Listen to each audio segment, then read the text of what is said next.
Good afternoon, Facebook friends. I just wanted to give you some vibrant thoughts for today.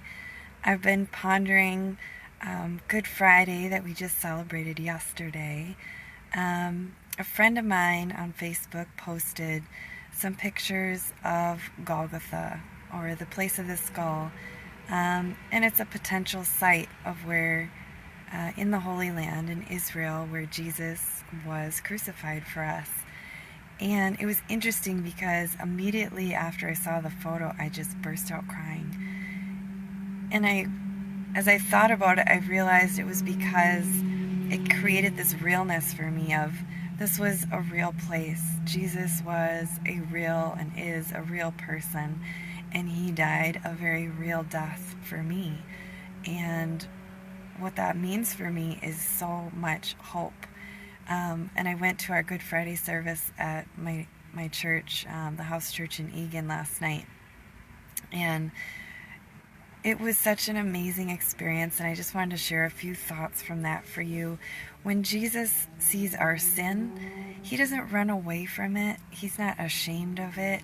He actually runs towards us, and he ran towards our sin and towards our shame.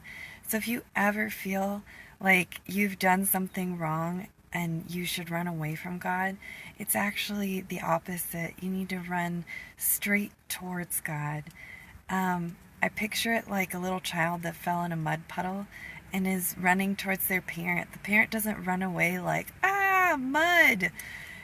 No, the parent goes towards the muddy child, picks them up, even though the mess gets on them, and they're going to have to take a shower now, and goes and puts the kid in the bathtub and washes them up. And that's what our Jesus did for us, is he picked us up and he got our mud on him, he got our sin on him, and he paid the penalty so that we didn't have to. And so I just want you to remember, Jesus moves towards you in your sin and in your shame, and he wants to help clean us off, and he came to help. And so because of that, anyone can have a whole and lasting life. There is nobody that is beyond Jesus's reach. There's nobody that is beyond his ability to help or has sinned too much and beyond forgiveness. That's not a thing with Jesus. Like, he can forgive anything and everything. And not only that, he felt our sin and the consequences of our sin.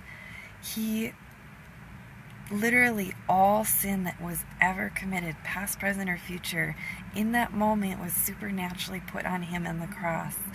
And he felt it. You know that icky feeling you feel when you've sinned?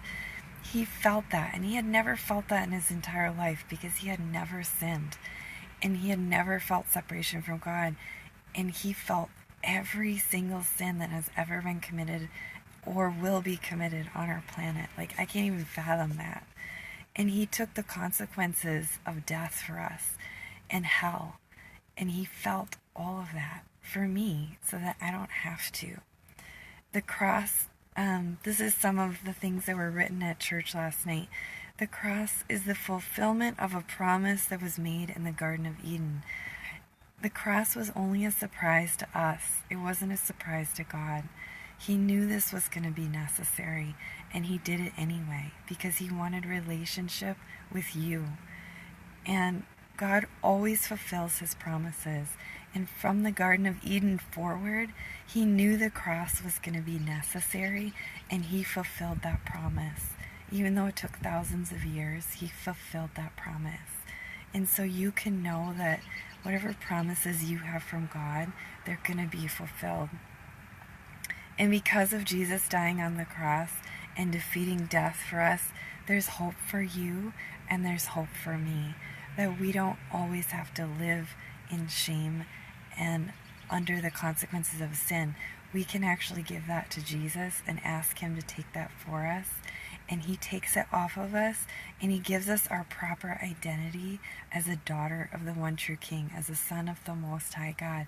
Like, that's our identity. We're a child of the King. And because of that, we don't have to fear death. We don't have to fear shame, because Jesus took all of that off of us at the cross. And so I just want to encourage you today that that place, Golgotha, where he died for us, where he was beaten for us, where he was tortured for us, and he took that and he died. He conquered death, and on the third day, he rose again from the dead, and he conquered sin and death. And so we don't have to be afraid of that anymore.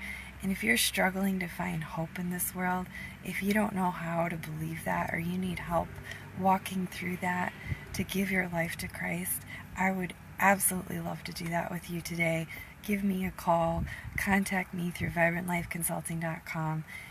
There's no day like the present. We aren't guaranteed tomorrow. And so I just want to encourage you this Easter, this is a time to remember what Jesus did for us and to rejoice in the hope that he brings us because of the cross.